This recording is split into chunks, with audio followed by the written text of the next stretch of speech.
Monroe, he finds a new team here and he signs a 10-day contract with the Washington Wizards. So Monroe was on a 10-day deal with the Minnesota Timberwolves and he filled in pretty good, but Karl Anthony Towns came back to the lineup. So in the one game he did play Monroe for the T-Wolves, which was December 28th, he had 7.6 rebounds, 4 assists, 3 blocks, and 100% from the field. So right here the Wizards are banged up. I know Thomas Bryant, though, should be coming back any week now, a guy they definitely miss in their lineup, and a guy who was obviously had good fantasy value before he went down last season with the torn ACL. But Greg Monroe, he's a veteran, no doubt about it. I know he hasn't been in the NBA over the last few seasons before getting that 10-day contract, like I mentioned with the Timberwolves. But right here, obviously, the Wizards liked what they saw, what he did in Minnesota in that one-ball game, and now he latches on here with Washington.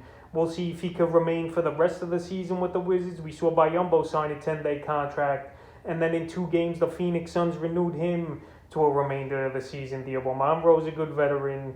He's a guy that knows how to play. I know he don't stretch the floor, and he's not one of these stretch fives. He's more of a traditional center. But right here, decent landing spot with the Wizards, and we'll see if he keeps it going. Right now, as far as fantasy basketball goes, he had a little value with Minnesota. He was actually owned in 8% of fantasy leagues, but since the Timberwolves let him go, he got cut in 6% of fantasy leagues. So right now he's available in 98% of leagues. But I'd want to see what he does with Washington before I would go out there and recommend fantasy owners to go on the wire and get Greg Monroe. So Monroe leaves Minnesota, but the Wizards pick him up immediately to a 10-day contract, and we'll see if he could stick with this team.